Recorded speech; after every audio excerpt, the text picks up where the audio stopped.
Urdu point کی videos دیکھنے کے لیے ہمارا چینل سبسکرائب کیجیے اور بیل کے آئیکن پر کلک کیجیے تاکہ آپ ہماری تمام آنے والی ویڈیوز سے باخبر رہ سکیں۔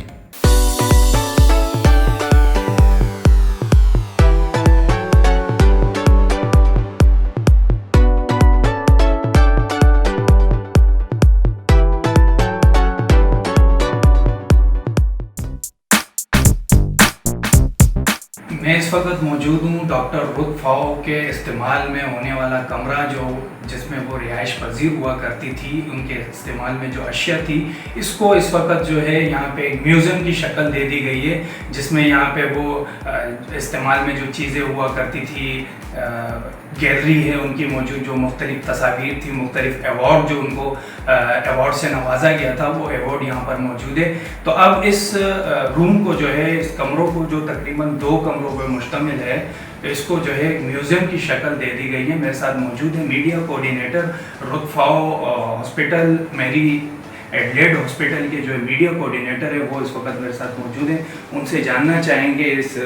یادگاری جو ان کے استعمال میں اشیاء تھی، جی کیا کہیں گے، یہ خیال کب آیا آپ لوگوں کو، کب بنا، ان کی وفات تدفین کے بعد یہ سارا ڈیزائن کیا گیا؟ جی بالکل، پہلی بات تو یہ بتاؤں کہ میوزیم کی خواہش تو ان کی تھی، لیکن کبھی انہوں نے اپنے لیے نہیں کہا تھا کہ میرا میوزیم بنائے۔ انہوں نے کہا ہم نے بہت جو 1960 سے یہ پاکستان آئی تھی، تو کہتے ہیں ہم نے بہت ترقی کی ہے اور اپنے کام کے اندر، تو کہیں نہ کہیں اس کو میوزیم کی شکل میں نہیں رکھو۔ لیکن بس ان کی وفات کے بعد پھر ہم نے کہا کہ کیوں نہ ان کے اپارٹمنٹ کو جو ہے اس کو میوزیم کی شکل دے دیں،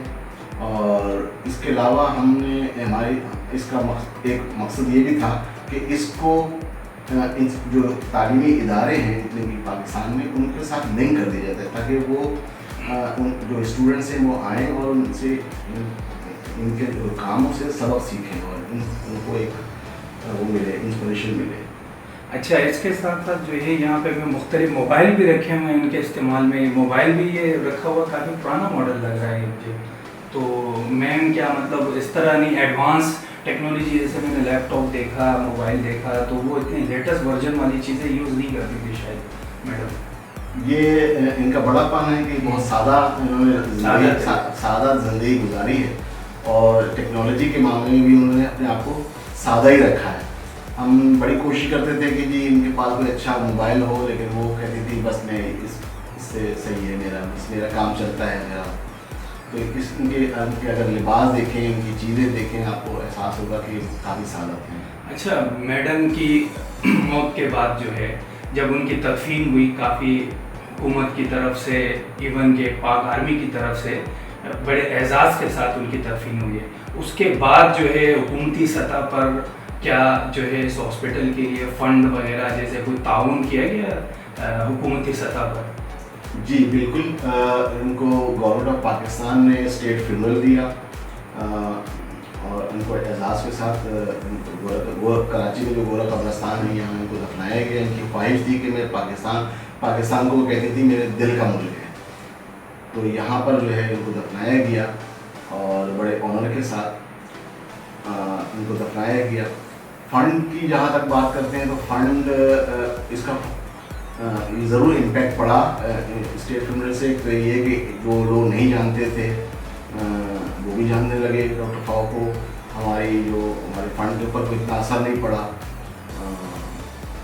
اس کے علاوہ گورنمنٹ آف سندھ نے پھر ہمیں جو ہے نا ایک گرانٹ کی شکل میں، اینول گرانٹ کی شکل میں تقریباً 25 ملین گرانٹ جو ہے وہ جاری کی انہوں نے۔ اچھا، عموماً یہ دیکھا گیا جیسے فورن ہوتے ہیں جو غیر ملکی ہوتے ہیں، کسی بھی آرگنائزیشن کو جب وہ چلا رہے ہوتے ہیں تو وہ کافی منظم اور بہتر انداز میں ان کی مینجمنٹ اچھی ہوتی ہے ایز کمپیئر ٹو ہمارے پاکستانی یا ایشین لوگ۔ تو میڈم کے جانے کے بعد کہیں پروگرام یا دوسرے جو ان کے پروجیکٹ تھے اس میں کوئی خلل تو نہیں پڑا؟ نہیں، ایسا کوئی بھی خلل نہیں پڑا۔ اچھی بات تو یہ تھی کہ انہوں نے اپنی زندگی میں ہی اس ادارے کو ایک اسٹرکچر کی شکل دے دی تھی، تو اس کا نتیجہ یہ تھا کہ اب جو ہمارا ایک پورا سسٹم ہے، گورننگ بورڈ ہے